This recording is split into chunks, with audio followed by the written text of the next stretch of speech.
ഇന്ന് നമ്മൾ പഠിക്കാൻ പോകുന്നത് ഫ്യൂവൽ സെൽസ് ആണ്. അപ്പോൾ ഫ്യൂവൽ സെൽ എന്ന പേര് കേൾക്കുമ്പോൾ തന്നെ നമുക്കറിയാം അവിടെ ഒരു ഫ്യൂവൽ യൂസ് ചെയ്തിട്ടുണ്ട്.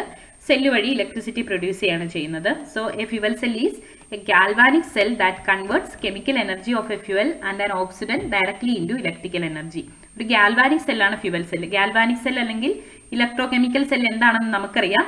കെമിക്കൽ എനർജി ഇലക്ട്രിക്കൽ എനർജി ആക്കി മാറ്റുകയാണ് ചെയ്യുന്നത്. ഇപ്പോൾ ഒരു കെമിക്കൽ റിയാക്ഷൻ അവിടെ നടത്തുന്നു, അതിൽ നിന്ന് ഇലക്ട്രിസിറ്റി പ്രൊഡ്യൂസ് ചെയ്യുന്നു. അപ്പോൾ ഫ്യൂവൽ സെല്ലിനെ നമുക്ക് ജനറലി എങ്ങനെ റെപ്രസെന്റ് ചെയ്യാം?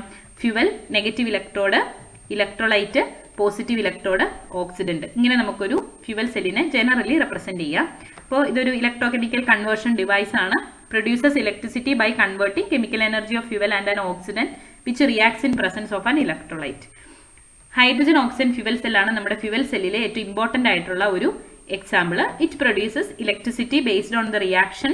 ഹൈഡ്രജൻ ഓക്സിജൻ ഫ്യൂവൽ സെല്ലിൽ 2 hydrogen gas plus oxygen gas gives 2 H2O liquid. അപ്പോൾ നമുക്കറിയാം ഹൈഡ്രജനും ഓക്സിജനും ചേർന്ന് വാട്ടർ ഉണ്ടാവുന്ന റിയാക്ഷൻ ആണ് നമ്മുടെ ഹൈഡ്രജൻ ഓക്സിജൻ ഫ്യൂവൽ സെല്ലിൽ നടക്കുന്നത്. അപ്പോൾ ഹൈഡ്രജനും ഓക്സിജനും ചേർന്ന് വാട്ടർ ഉണ്ടാവുന്ന ബൈ പ്രൊഡക്റ്റ് വാട്ടർ ആണ്. ഇവിടെ യൂസ് ചെയ്യുന്ന ഫ്യൂവൽ ഹൈഡ്രജൻ ഗ്യാസ് ആണ്. ഓക്സിജൻ ഓക്സിഡന്റ് ആയിട്ട് യൂസ് ചെയ്യുന്നു. അപ്പോൾ ഹൈഡ്രജൻ എന്ന ഫ്യൂവലിന്റെ ഓക്സിജൻ ഉപയോഗിച്ച് ഓക്സിഡേഷൻ നടത്തുമ്പോൾ വാട്ടർ ഉണ്ടാവുന്നു. കെമിക്കൽ റിയാക്ഷൻ ആണ് അവിടെ നിന്ന് ഇലക്ട്രിസിറ്റി പ്രൊഡ്യൂസ് ചെയ്യുന്നു. ഒരു ഇലക്ട്രോ കെമിക്കൽ സെല്ലായിട്ട് നമ്മുടെ ഈ ഒരു ഫ്യൂവൽ സെല്ല് പ്രവർത്തിക്കുന്നു. കെമിക്കൽ എനർജീനെ ഇലക്ട്രിക്കൽ എനർജി ആക്കി കൺവേർട്ട് ചെയ്യുന്നു. ഇനി കൺസ്ട്രക്ഷൻ. ഇതിൽ 2 പോറസ് ഗ്രാഫൈറ്റ് ഇലക്ട്രോഡ്സ് ആണുള്ളത് വിത്ത് മെറ്റൽ കാറ്റലിസ്റ്റ് ലൈക്ക് പ്ലാറ്റിനം. 2 ഇലക്ട്രോഡുകളാണുള്ളത്. അത് ഗ്രാഫൈറ്റ് കൊണ്ടാണ് നമ്മൾ പ്രിപ്പയർ ചെയ്തിരിക്കുന്നത്. ദെൻ അതിൽ മെറ്റൽ കാറ്റലിസ്റ്റ് ആയിട്ട് നമുക്ക് പ്ലാറ്റിനം പോലുള്ള മെറ്റലുകൾ യൂസ് ചെയ്യാൻ പറ്റും. ദെൻ ഫോസ്ഫോറിക് ആസിഡ് ആണ് നമ്മൾ ഇലക്ട്രോലൈറ്റ് ആയിട്ട് യൂസ് ചെയ്യുന്നത്. Hydrogen and oxygen gas under pressure are continuously passed through anodic and cathodic chambers. Anodic and cathodic ചേമ്പേഴ്സിൽ കൂടി hydrogen and oxygen gas high പ്രഷറിൽ പാസ് ചെയ്യാണ് ചെയ്യുന്നത്. Cell operates at a temperature of about 150 to 200 degrees Celsius because ionic conductivity of phosphoric acid is very low at low temperature. അപ്പോൾ ഏകദേശം ഒരു 150 to 200 degrees Celsiusലാണ് നമ്മുടെ ഈ സെല്ല് ഓപ്പറേറ്റ് ചെയ്യുന്നത്. ഇനി ഇലക്ട്രോഡ് റിയാക്ഷൻസ് ഇതാണ്.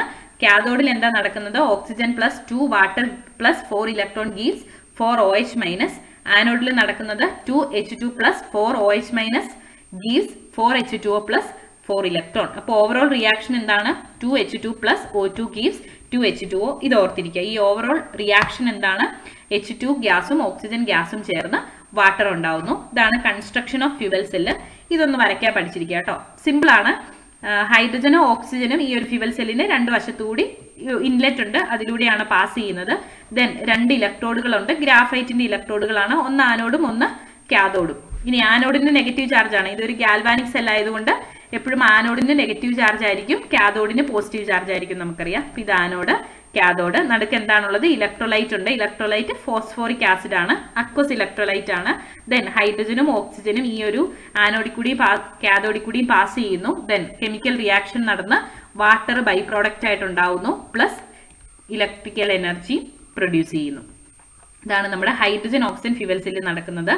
How it works? Hydrogen and oxygen are combined in the fuel cell. Reaction produces electricity, water and heat. Generated current can be used to power an electric motor. Electricity produce ചെയ്യുന്നുണ്ട്, water ഉണ്ട്, അതുപോലെ തന്നെ ഹീറ്റും produce ചെയ്യുന്നുണ്ട്. ഇനി ഉപയോഗിക്കുന്നത് വെഹിക്കിൾസിൽ fuel cells ഉപയോഗിക്കാൻ പറ്റും. Space ക്രാഫ്റ്റുകൾ ഉപയോഗിക്കാം. അപ്പോളോ സ്പേസ് പ്രോഗ്രാമിൽ നമ്മുടെ ഈ ഹൈഡ്രജൻ ഓക്സിജൻ ഫ്യൂവൽ സെൽ ഉപയോഗിച്ചിട്ടുണ്ട്. അപ്പോൾ അതുകൊണ്ടുള്ള ഒരു മെച്ചം എന്താണ്?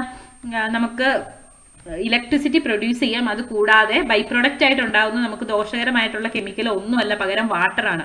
ആ വാട്ടർ നമുക്ക് വേണമെങ്കിൽ യൂസ് ചെയ്യാൻ പറ്റും. ഓക്കെ. അപ്പോൾ അപ്പോളോ സ്പേസ് പ്രോഗ്രാംസിലൊക്കെ നമ്മൾ ഈ hydrogen oxygen fuel cell use ചെയ്തിട്ടുണ്ട്. ദെൻ പവർ പ്ലാന്റുകൾ, ഫ്യൂവൽ സെൽ പവർ പ്ലാന്റുകൾ ഇലക്ട്രിസിറ്റി പ്രൊഡ്യൂസ് ചെയ്യാൻ വേണ്ടിയിട്ട് നമുക്ക് യൂസ് ചെയ്യാൻ പറ്റും. ദെൻ ഇവിടെ ഹീറ്റ് ജനറേറ്റ് ചെയ്യുന്നുണ്ട്, അതുകൊണ്ട് കൂളിംഗ് പ്ലേറ്റുകളിലൂടെ യൂസ് ചെയ്യാം ടെമ്പറേച്ചർ മെയിൻറ്റെയിൻ ചെയ്യാൻ വേണ്ടി. അപ്പോൾ ഇത്രയാണ് ഹൈഡ്രജൻ ഓക്സിജൻ ഫ്യൂവൽ സെല്ലുകളെ കുറിച്ച് പറയാനുള്ളത്.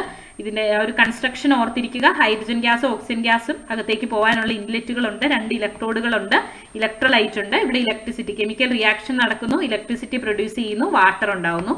വാട്ടറും ഹീറ്റും ഇലക്ട്രിസിറ്റിയുമാണ് ഇവിടെ ബൈ പ്രോഡക്ട്സ്. അപ്പോൾ നമ്മുടെ ഫ്യൂവൽ സെല്ല് ഒരു ഗാൽവാനിക് സെല്ലാണ്.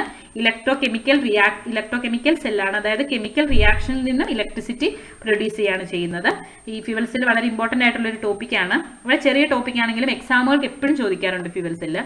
ചെറിയ ടോപ്പിക്കാണ്, പെട്ടെന്ന് പഠിക്കാൻ പറ്റും. അപ്പോൾ ഇതിന്റെ കൺസ്ട്രക്ഷൻ, വർക്കിംഗ്, നടക്കുന്ന ഓവറോൾ റിയാക്ഷൻ കൂടി ഒന്ന് നോക്കി വെച്ചേക്കാം കേട്ടോ.